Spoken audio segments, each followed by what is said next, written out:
अच्छे लोगों के साथ हमेशा बुरा क्यों होता है? वहीं जो लोग बुरे कर्म करते हैं और अज्ञान की राह पर होते हैं, वो खुशहाल दिखते हैं। श्री कृष्ण ने इसका जवाब गीता में दिया है।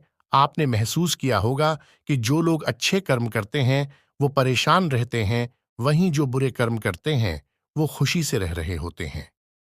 अच्छे कर्म करने वाले परेशान होते हैं कि आखिर उन्हें इतनी परीक्षा क्यों देनी पड़ रही है, जबकि जो अधर्म की राह में हैं, वो खुश हैं और जिंदगी का लुत्फ उठा रहे हैं। अगर आपके मन में भी ये सवाल आया है, तो आज हम आपको इसका जवाब देंगे। ये जवाब वो है जो भगवत गीता में लिखा है और श्री कृष्ण ने अर्जुन को दिया था। भगवत गीता में वर्णित कथा के अनुसार जब भी अर्जुन के मन में कोई दुविधा होती थी, तो वो श्री कृष्ण के पास पहुंच जाते थे। एक बार की बात है, अर्जुन भगवान श्री कृष्ण के समीप आकर कहा कि वो दुविधा में हैं और इसका जवाब वो श्री कृष्ण से चाहते हैं। श्री कृष्ण ने पूछा कि क्या सवाल है? अर्जुन ने कहा, मुझे ये जानना है कि अच्छे लोगों के साथ हमेशा बुरा ही क्यों होता है, वहीं बुरे लोग खुशहाल दिखते हैं। अर्जुन के मुंह से ऐसी बातें सुनकर श्री कृष्ण मुस्कुराए और कहा, मनुष्य जैसा सोचता है और महसूस करता है, वैसा कुछ नहीं होता है, बल्कि अज्ञानता की वजह से वो सच्चाई नहीं समझ पाता है। अर्जुन उनकी ये बात समझ नहीं पाए। इसके बाद श्री कृष्ण ने क्या कहा वो जानते हैं। श्री कृष्ण ने अर्जुन से कहा, पार्थ, मैं तुम्हें एक कथा सुनाता हूं। उसे सुनकर तुम समझ जाओगे कि हर प्राणी को उसके कर्म के हिसाब से ही फल मिलता है। प्रकृति हर किसी को अपनी राह चुनने का मौका देती है। अब वो मनुष्य की इच्छा पर निर्भर करता है कि उसे धर्म की राह चुननी है या अधर्म की। कथा शुरू करते हुए श्री कृष्ण ने कहा, एक नगर में दो पुरुष रहा करते थे। एक पुरुष व्यापारी था, जिसके जीवन में धर्म की बहुत महत्ता थी। वो पूजा पाठ में यकीन रखता था। वो हर रोज मंदिर जाता था और दान धर्म भी करता था और हर रोज भगवान की पूजा करता था। वहीं दूसरा पुरुष बिल्कुल विपरीत था।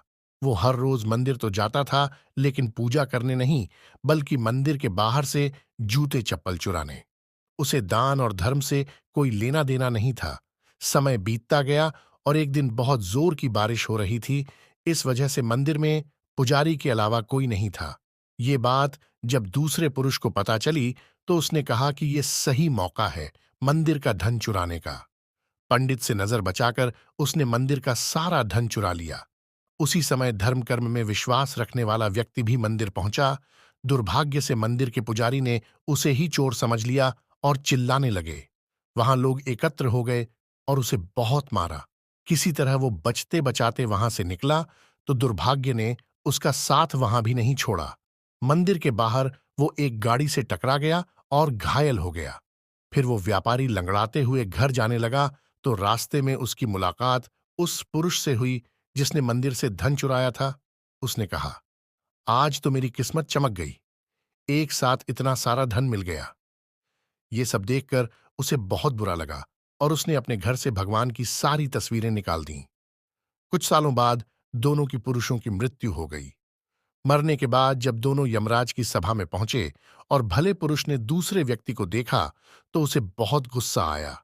उसने क्रोधित होकर यमराज से पूछ ही लिया, मैं तो हमेशा अच्छे कर्म करता था, दान में विश्वास रखता था। उसके बदले जीवन भर मुझे अपमान और दर्द ही मिला और इस व्यक्ति को नोटों से भरी पोटली। आखिर ऐसा भेदभाव क्यों? इस पर यमराज ने कहा, पुत्र, तुम गलत समझ रहे हो। जिस दिन तुम्हारी गाड़ी से टक्कर हुई थी, वो दिन तुम्हारे जीवन का आखिरी दिन था। परंतु तुम्हारे अच्छे कर्मों की वजह से तुम्हारी मौत सिर्फ एक छोटी से चोट में बदल गई। तुम इस दुष्ट व्यक्ति के बारे में जानना चाहते हो? दरअसल इसके भाग्य में राजयोग था, मगर इसके कुकर्मों और अधर्म की वजह से वो सिर्फ एक छोटी सी धन की पोटली में बदल गया।